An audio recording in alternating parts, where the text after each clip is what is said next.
you know, not to put on like a tinfoil hat, right? But I think a lot of this is by design to say like, hey, like if everybody really understood how these things work, like, what will we really have, right? Like, I don't want to misquote on like the history of banks, but I think like banks, our entire financial system started from like lending out $7 to every dollar. So it's like if everybody paid their debt, like we'd actually be in trouble, right?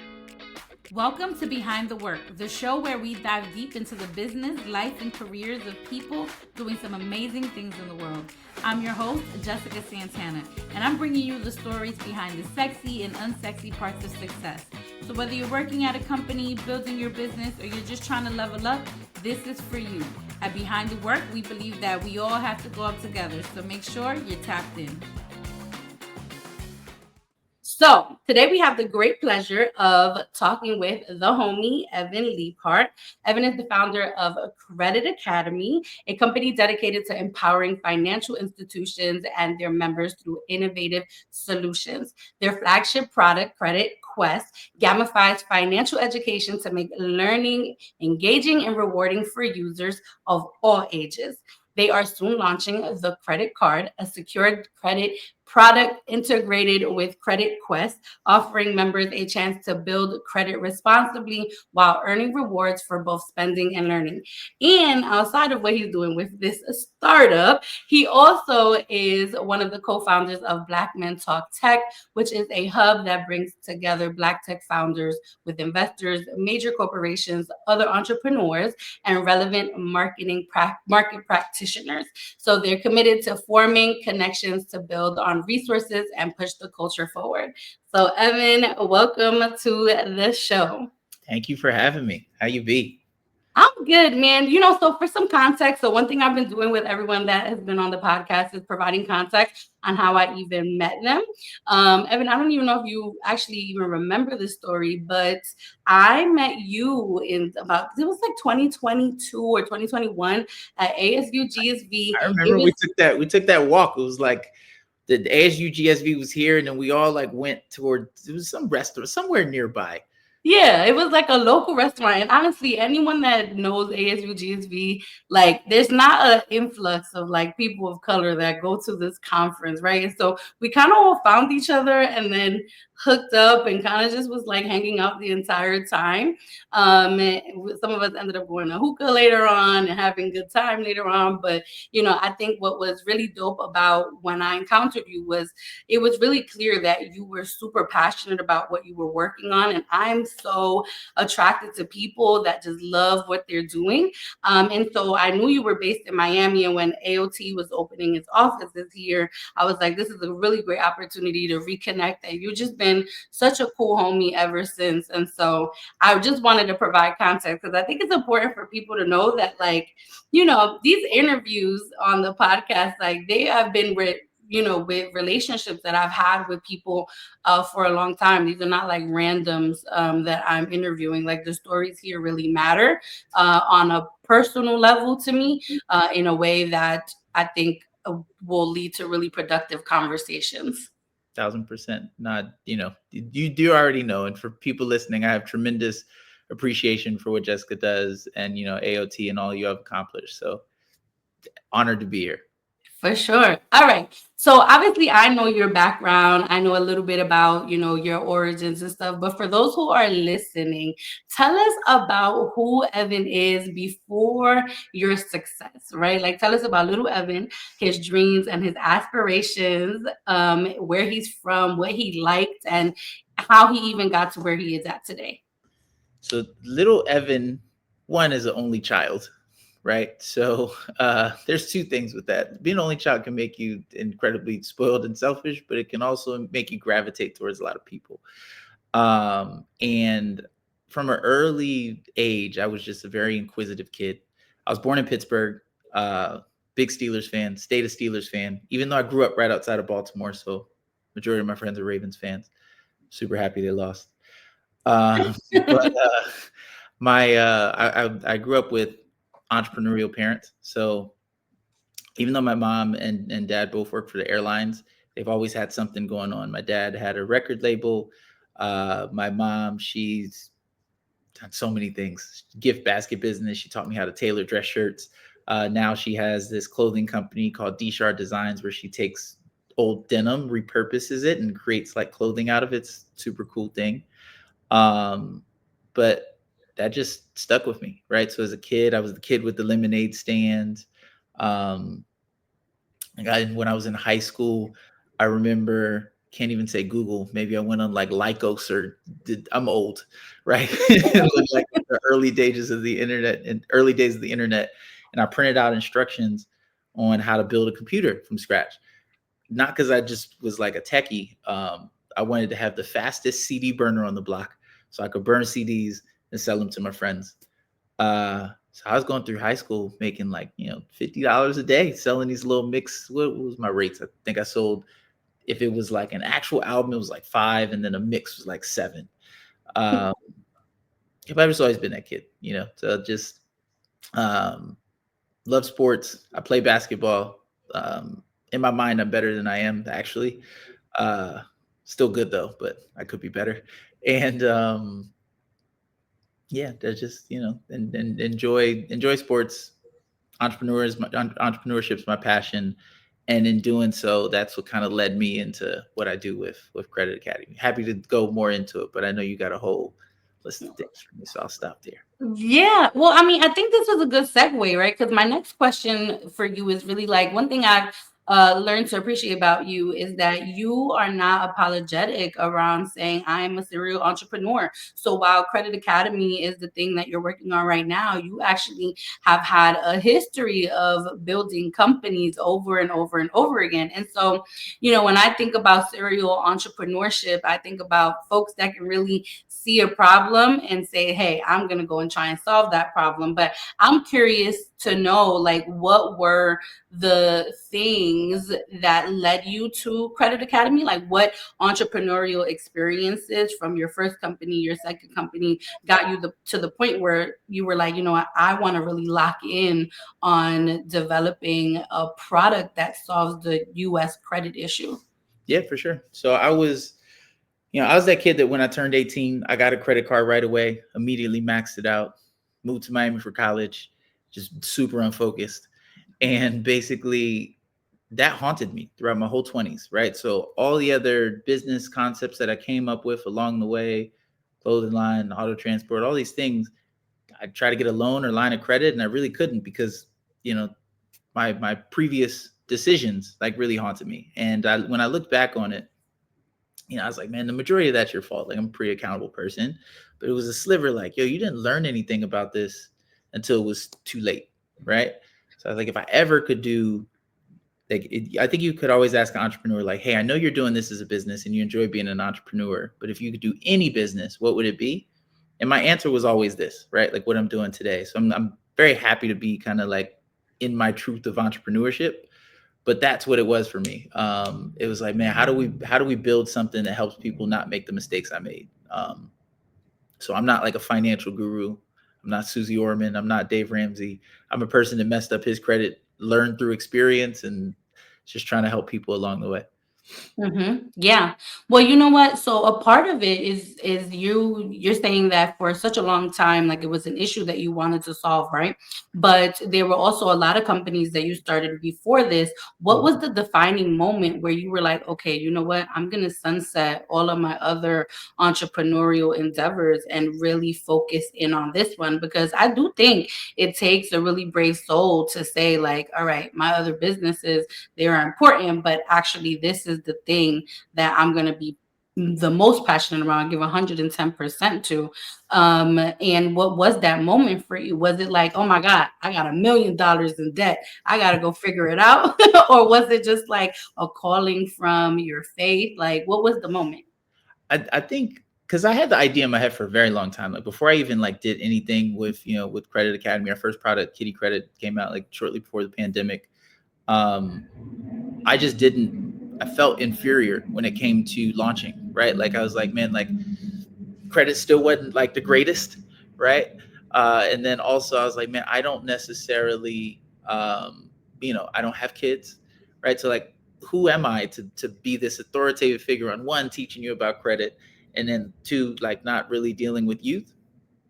And then, but there came a point around like 2017, 2018 where it's like, no, you actually, you can do this, right? Like your score's in a good space. At this point in my life, I was professionally mentoring youth. And I had a decent amount of savings where I was like, man, like, I think this is the moment, right? So those things aligned. And I was like, I don't, I just, I really try to lead my businesses with integrity. And if I'm going to lead something as a business, like, I don't want it to be something that, like, I can't consider myself an authoritative figure on. So like once that moment clicked, I was like, all right, let's go. Let's try to figure this out. But I still had no idea what I was doing. I didn't know what it took to build an app. So I'm asking questions. I'm talking to people like, hey, what goes into building an app? I have this app idea. And they're like, oh, great. Like show us your wireframes or build, what's your MVP? And I didn't know any of these concepts. And that was also part of my reason for, co-founding Black Men Talk Tech. Cause I was like, I also like whenever I'm like, man, I know I'm not the only person that kind of feels like this. And if I could do some sort of knowledge share, I'd love to be a part of it. It was that same type of experience. It was like, man, like I feel now ready to share this Mhm, story in product form. mhm.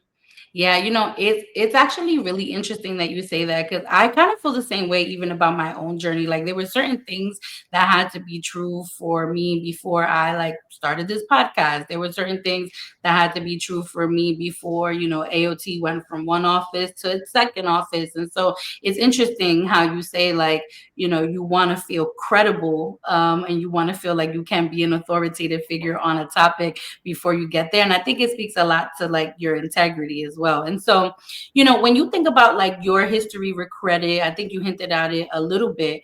Tell us a little bit about like why credit is important in general. Like, I don't actually think people realize what goes into their credit. And I also don't even think people realize like what you lose out on when you don't have good credit. And so paint us the picture of like why this problem is actually really important to solve. Yeah. So when you look at the wealth gap in our country continues to widen, right? Rich get richer. Those that are struggling, it gets worse day by day. Um, the biggest generators of wealth in our country are either equity in a business or ownership in a home. But the biggest barrier for most people in both of those equations is your credit score, right? You can have 40% down payment on a home, right? But you either have a poor credit score or no credit at all. It's going to be tougher for you to get a mortgage than somebody that has 5% and a great credit score, right? And then if you have a great business idea, but you don't have startup capital, you need a loan or line of credit, but you don't have good credit or you don't have credit at all, it stands in the way, right? And statistics show that over 90 million adult Americans are considered credit challenged, and we just surpassed $1 trillion in credit card debt in the country, Mhm. right? So it's a growing problem. I think instinctively people know how to save, they know how to invest. Whether they can or can't is a different story. But I think credit is still like this mythical thing that people don't fully understand how it works, and they're like, I think it's good, and they're looking at Credit Karma, which isn't necessarily your FICO score, it's your Vantage score. So it's not really what lenders look at. So then it's like, where do I go? And why am I even looking at this score? Right. So it's a tricky thing, but it's like, it is really like the backbone of all things financial in our country. Yeah. Yeah, for sure. And so then because of the fact, I mean, $1 trillion, that's not something to sneeze at. That's actually a really big number. Indeed. It's not a billion, it's a trillion, y'all. And so when you think about what are some of the biggest misconceptions that people have about credit, what do you think those are if you had to list them out? Man, so I mean, I'll start with like the five main factors of it, but then I'll talk about like things that people do that they think are good habits that actually end up messing up their credit, right? So you have Mm, your payment history. That's pretty simple. Just pay your bill on time, right? Utilization is basically like how are you using your cards. So I think you'll probably hear in many cases, keep your payments under 30%, like your utilization under 30%. But a wrinkle to that people do is there's two things. There's like when your like payment is due, and then when your statement closes. So like let's say for example today is the 13th and my payment is due, but then my statement closes on like the 18th. If I paid it all off on the 13th, I'm like I did my job, but on like Valentine's Day I just went crazy. then on the 18th, when that statement reports, it's going to report whatever utilization that you have, right? Mm. So it's important to like kind of during that time to like not do anything. Um, and then also there's a different factor. There's kind of how you use cards individually, and then like how you use all of your cards combined, and that's a different calculation. You want to keep that lower than 30%, ideally less than 10. Average age of account is probably the biggest one I see people mess up on, right? So the longer you've had all of your accounts, this is counting for not just credit cards, but like auto loans, mortgages, et cetera. It all goes into like this average age. And people will have a card from college and they're just like, oh, I don't use this. I'm going to close it. And you've had that card for like 15 years. That was doing wonders for your score. But Mhm. now you've closed it and now you look like a new credit borrower, right? Or like it stops aging, right? So it ends up like affecting your score. So it's like just leave it, let it continue to grow, and then those older accounts will hold you up over time as you add on something new. Um, what else we got? We got credit mix. So like, not just credit cards, auto loan, mortgage, showing creditors that you can take on different types of debt is important. It's really it's a brilliant cycle they created. It's like designed to just keep you needing to do things and stay in debt, but there's ways to manage it responsibly. And then lastly is inquiries. So like whenever you're trying to get something, you're applying for something, you want to make sure that you're being responsible, not saying, I want a new credit card, and then applying at like 8 different places, right? Because now you've got these inquiries, and then, they stay on your FICO score for a year and your Vantage score for up to 2. So, um, those are the main factors. But yeah, the most common things I see people do: pay a bill, stay, and then start using it before the statement closes. Now the statement's closed, reporting a higher balance, and then people close in their oldest accounts. Yeah. Oh, you know what? That's so interesting. And I think you were like hinting at it a little bit where you said, this is such a vicious cycle to keep people in debt. So Mhm. funny enough, so I'm in Atlanta right now and I was hanging out with one of my homegirls the other day.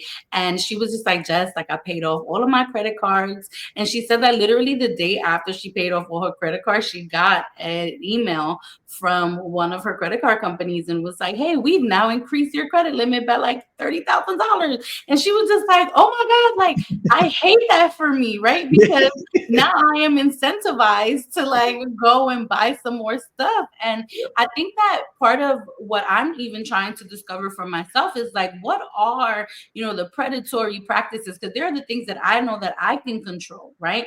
But what do you think are also the things that institutions do to keep people in the mindset of they need to be spending because their credit limits have increased, or they need to be spending because that's just what they should do, right? Like what is it on the other side? Because I believe in self accountability, but I also am like, come on, you're doing your big one right now, and I Mhm. feel like I can suss it out sometimes, but for the average individual, like what are the things they should be looking out for?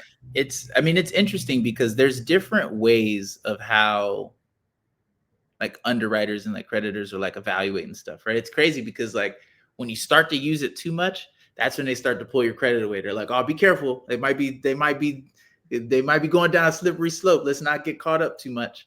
Mhm, Um, and then on the other side, you can actually be doing like managing your cards too well, right? Like mhm, I have sometimes I'll try to get a credit limit increase on some of my cards, and they're like, "Nah, you don't use it, and when you do, you pay it off in full," right? So like they're mhm, not like that's not really earning any money. So you have to just understand the philosophy of how these folks work. So there's like a sweet spot, right? Like they're like, okay, well, they always pay their stuff on time, but they do leave a little bit of a balance, which we can garner interest on.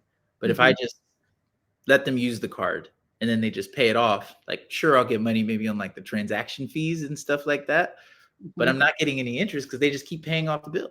mhm, So that's like one component, but I think where they can hook you is in the beginning, right? So I mean, if you're using them, there's ways that you can use kind of what they're using against you, like for your benefit, right? So you get an airline card, and it's like you get 70,000 miles if you spend 4,000 in the first 3 months, right?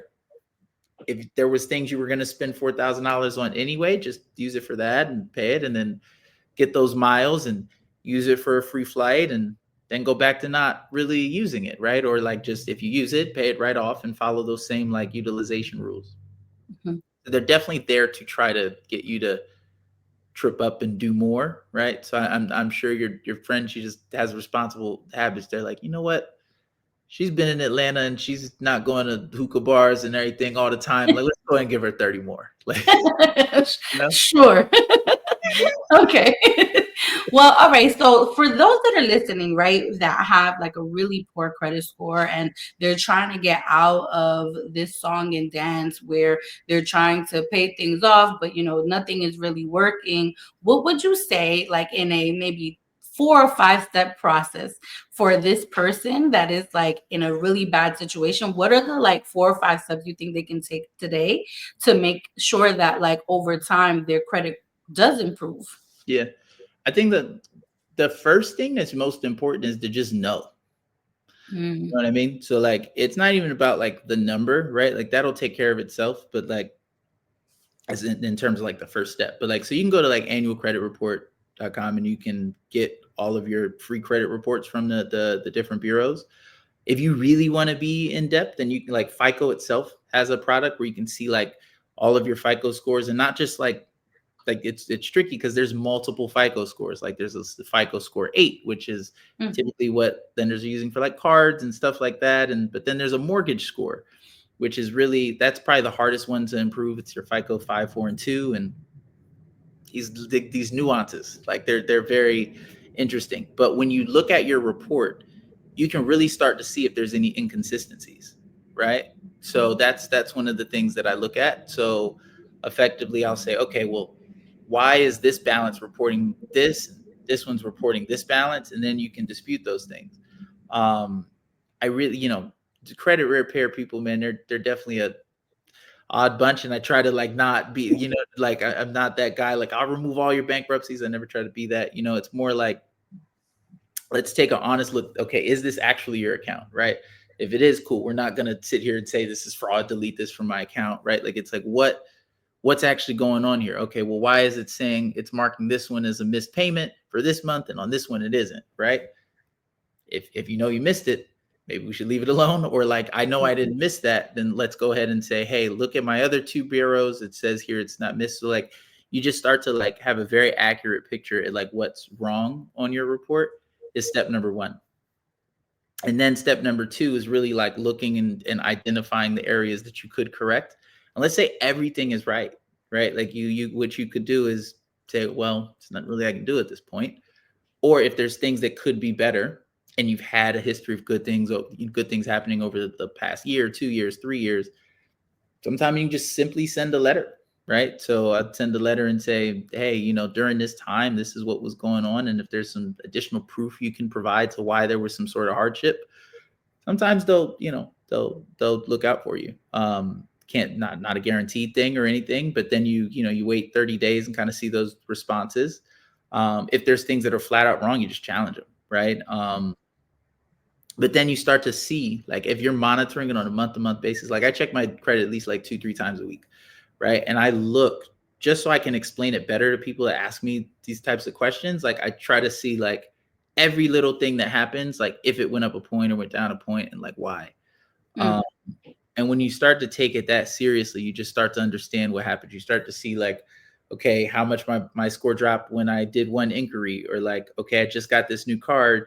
I saw that now that I've had it for 3 months, I've gotten a bump because it's my average, the age of my most recent account isn't 0 months or 1 month.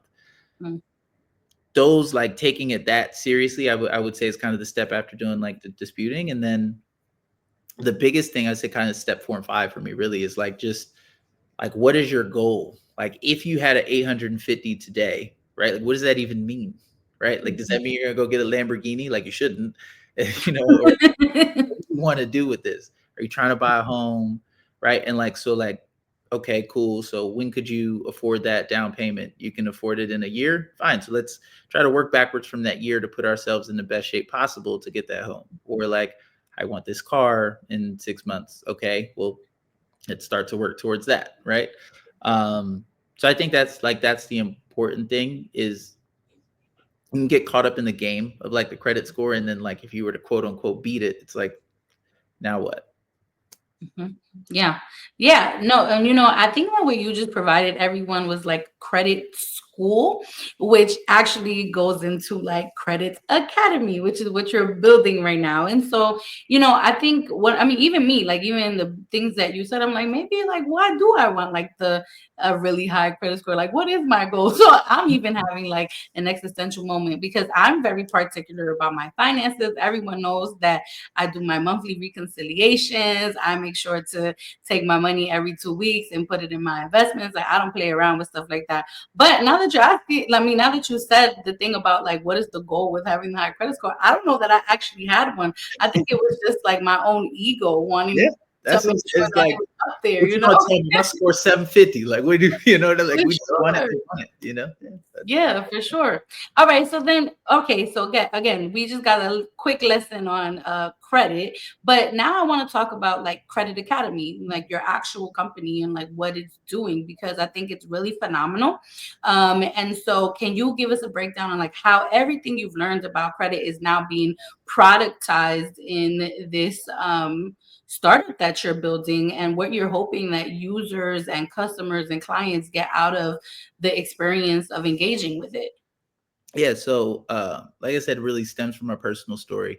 When I started this years back, right, we had a product called Kitty Credit, which we still have. It's a chore tracking app to help parents teach kids under 12 about credit through chores. So think about missed chores like missed payments, long you've had a chore, like long you've had a credit card.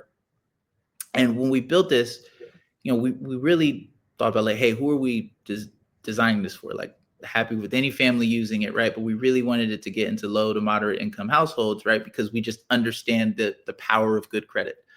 Um, but just knowing everybody's economic situation, we're like, man, we don't want to have another product that we got to charge families for because it's all of a sudden going to start shifting towards higher income brackets. And then now all of a sudden we're building a product like that's not really adopted by the audience we intended for. So we took on this kind of B2B to C type of dynamic really early on where we started to work with organizations that were mission aligned and trying to, kind of find some like commercial alignment there. Um, but what we realized was that, you know, two things. One, from parents, they're like, man, I don't necessarily know if I can facilitate the product when I don't understand these things myself.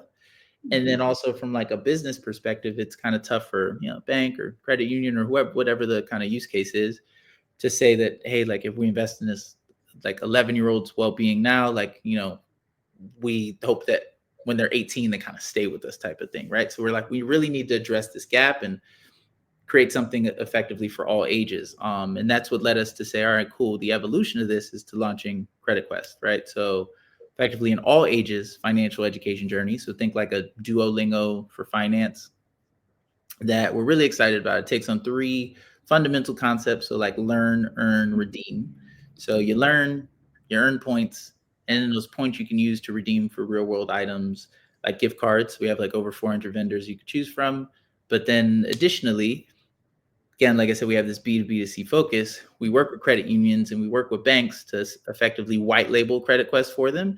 And then they can customize rewards too, right? So the rewards don't just have to be gift cards. The rewards could be something that matters to them. It could be a credit union saying, hey, use your points for reduced APR on an auto loan or money off closing costs to buy a home, right? So like now it's this kind of harmonic moment because it's providing real value for the folks we intended it to, but it has a strong enough business case where people want to buy it.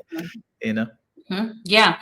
No, that makes a lot of sense. And so then the question that I have for you is like, I think what you're essentially doing is you're making financial education just more accessible to people. I know when I first met you and I heard about Kitty Credit, I was like thinking a lot even about my own work and the things that I wish I personally knew, as a young person coming up in Brooklyn and living in a low to moderate income household, and even thinking about all the things that I didn't know once I actually made a leap from being like working class to like somewhat middle class, you right? Like I remember thinking like, why isn't it that schools or the institutions that I was in didn't really prioritize this kind of education, right? Like why do we have to rely on something like a Credit Academy to solve this problem when we spend, especially as young people, anywhere between 8 to 10 hours a day in a school, right? Like you want me to learn about like mitochondria and photosynthesis and all this, but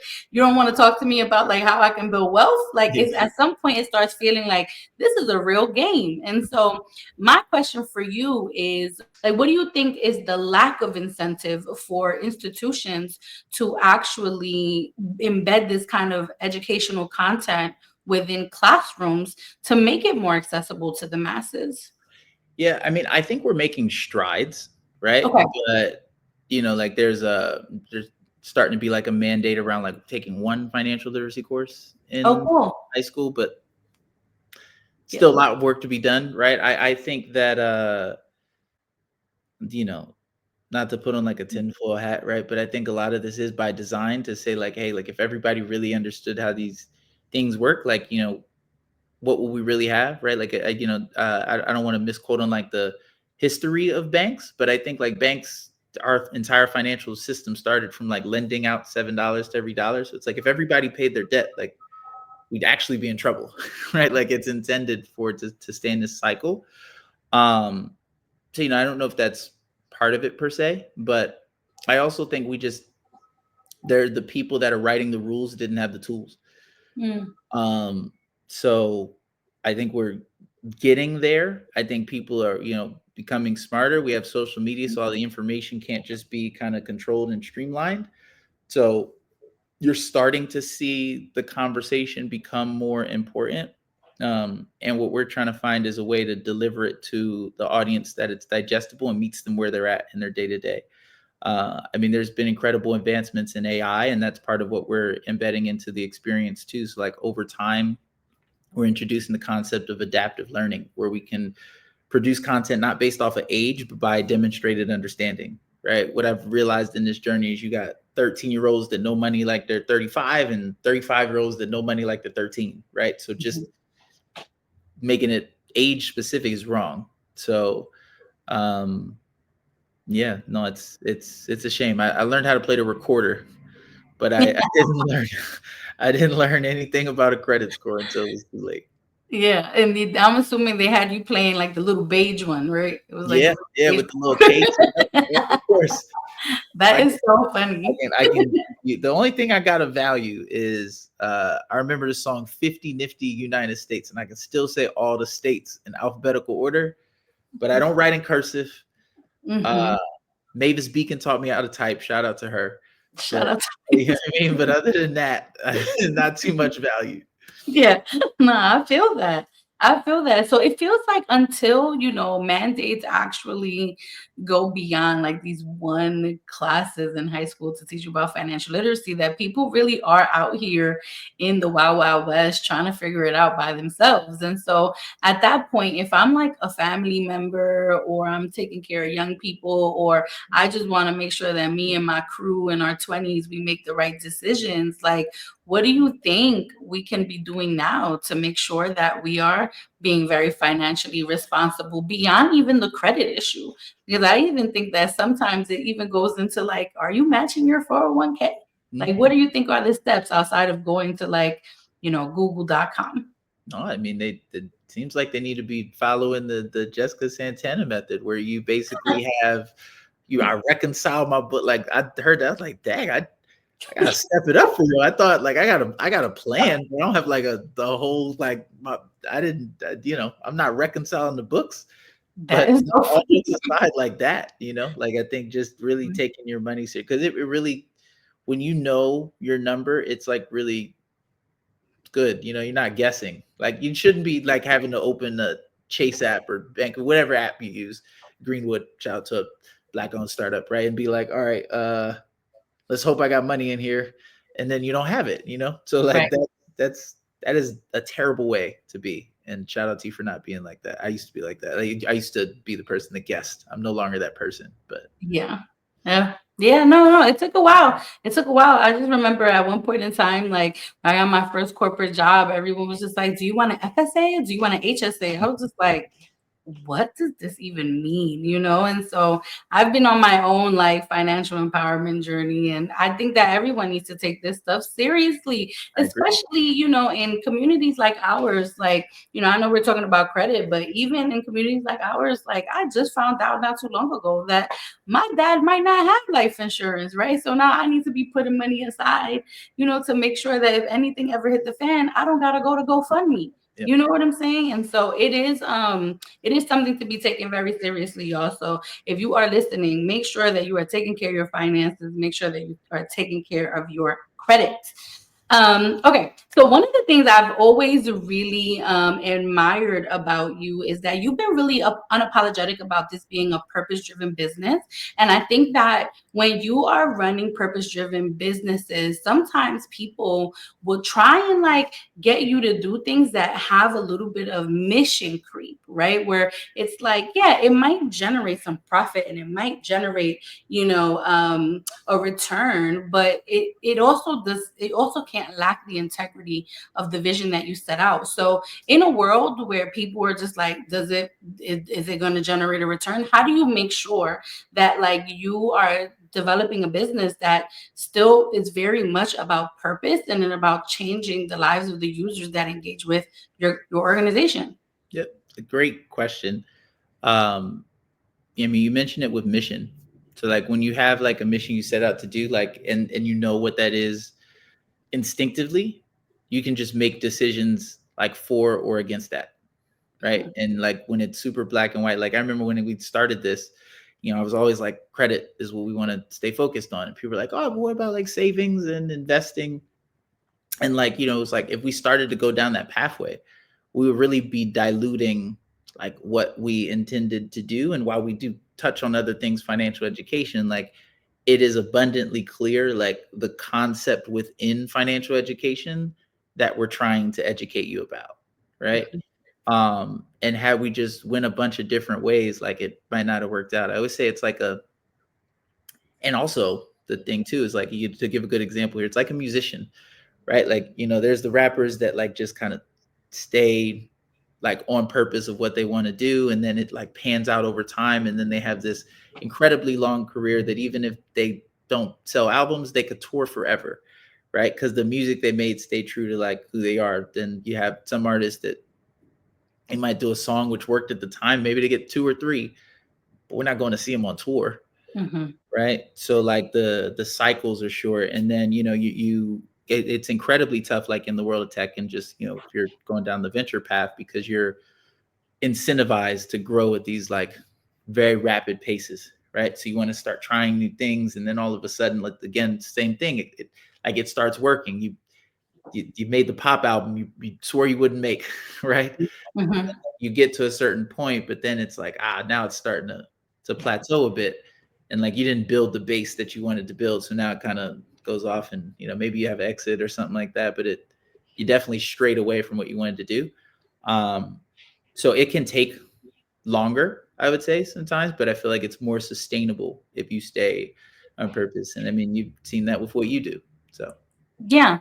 Yeah, for sure. But I also think, Evan, you're not giving yourself enough credit, because even with this being a purpose-driven business and people, looking for 10x returns in like 5 minutes, you still have been pretty successful at raising venture. And you didn't just raise, venture from any old body. Like you raised venture from like Dwayne Wade and Baron Davis, right? And just for some background, Evan, he closed a round for 1.4 million from Dwayne Wade, from Baron Davis, and then even received an additional $1 million from 43 North. I'm pretty sure that some way, somehow, you got even more money in some way or some fashion. I'm not counting your pockets, but when I hear like stories of like Black founders, and I think about the ways in which some of my friends that have gone into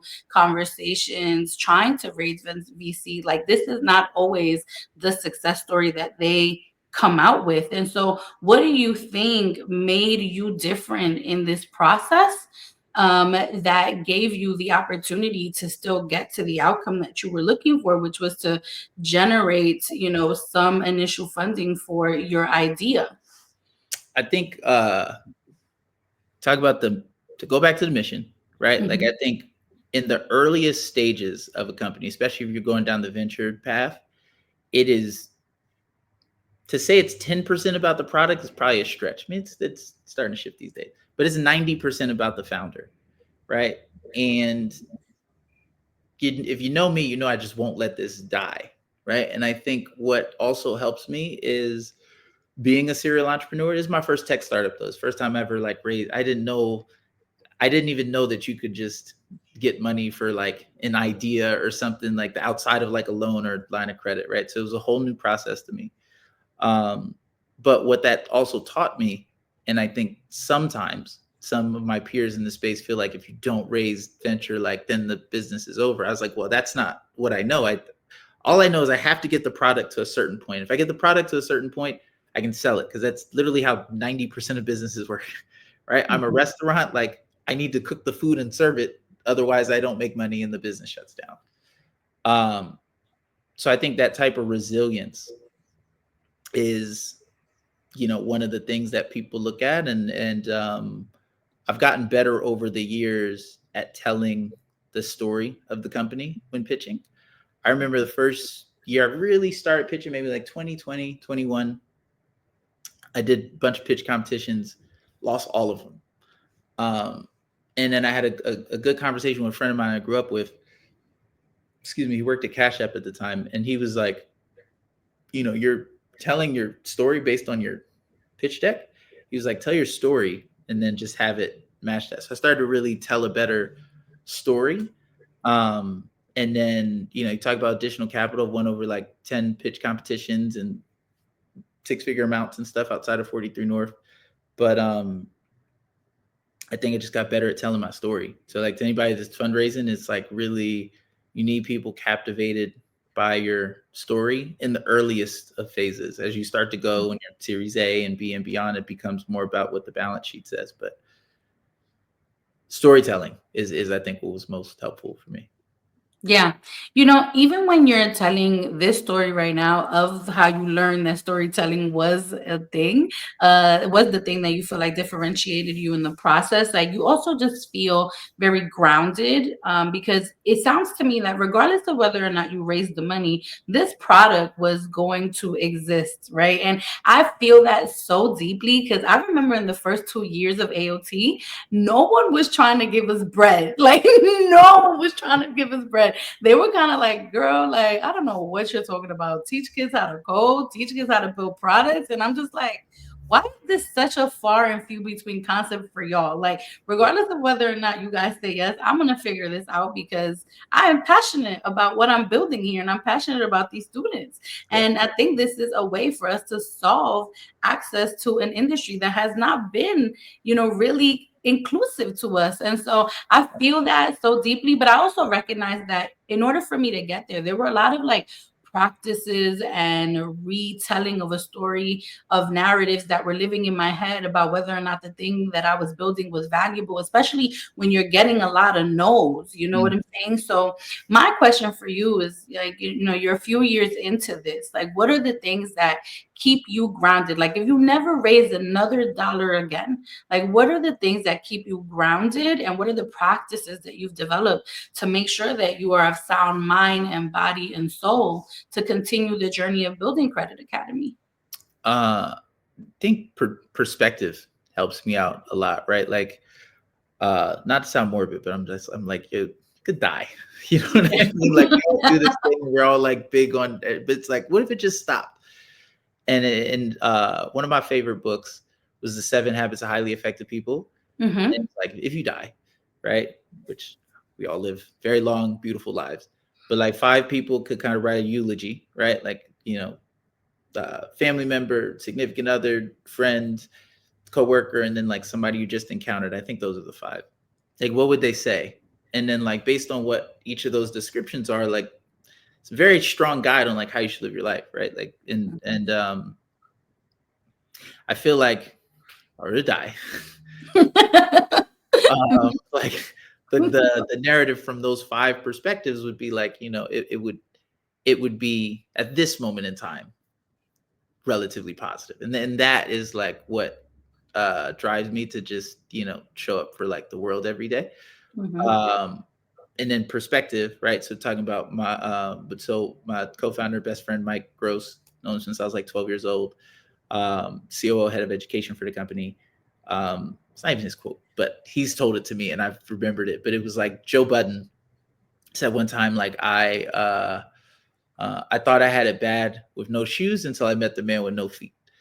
Right. So like whenever you have like Mm. a bad day, it's like thinking about you still got a chance. You know what I mean? To Mhm, like improve mhm, it. And it's like really stuck in my mind. It's not like it's just literally how I think. Sometimes it's like too people think it's not rosy, but it's like no, mhm. I just really have like a deep level of um optimism and perspective where like, I know sometimes people would be like, no, that, you know what I mean? Like and I just it could be worse. It Mhm, always could be worse.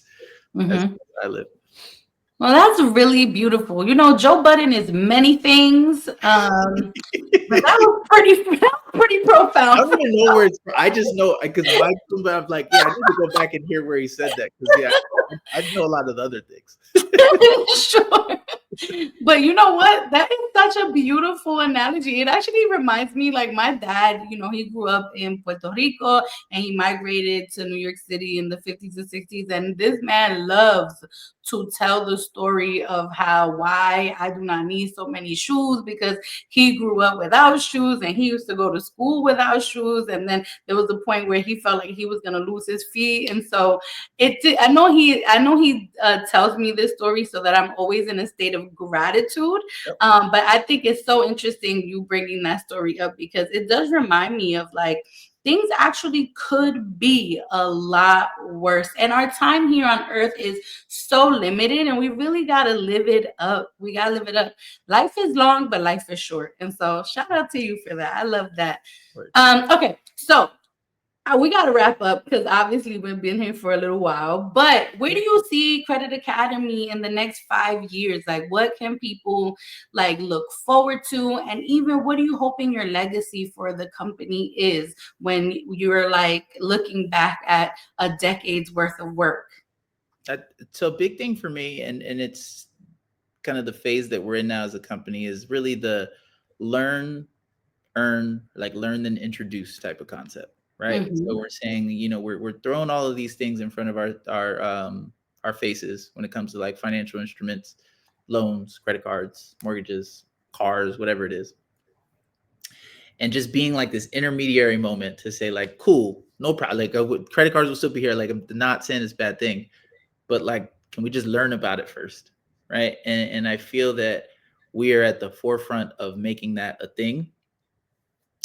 So you fast forwarding 5 years, if it's a thing, I know we would have a strong hand in it. When it's a thing, when it's a thing. Thank you, thank you, thank you. Absolutely. So when it's a thing, uh, I'll know that we had a strong part of that conversation, and that's super dope to me. And then I can Mm. Mm, that's so good. You know what? You're such a I just feel your energy. You're such a like a light-hearted person, and I think that was such a great ending. And so honestly, you blessed us with so much information today. Thank you so much, Evan. And thanks for just generously sharing your experiences and sharing your story with, our listeners. I hope that for all of you that are listening, you got something special from today's episode. I know I did, and that it really does inspire you to build your dreams and stay resilient. Evan, where can people connect with you and find you? And do you have any final words for our listeners? your words, reconcile your budget bi-weekly. Follow the Just method. You can follow me, check me out on LinkedIn, first name, last name, and then Instagram, Evan Leaphart, or just email me personally. I am at evanleaphart.com. And yeah, appreciate y'all tuning in. All right, awesome. Thanks for listening to the episode. Everyone, leave us a rating on Apple Podcasts, subscribe to our YouTube channel, and follow us on social media. Talk to you all soon. Thanks for listening to Behind the Work. If you enjoyed this episode, don't forget to subscribe, leave a rating and a review. Follow us on YouTube and on social media. I want to hear how this show is leaving an impact on you.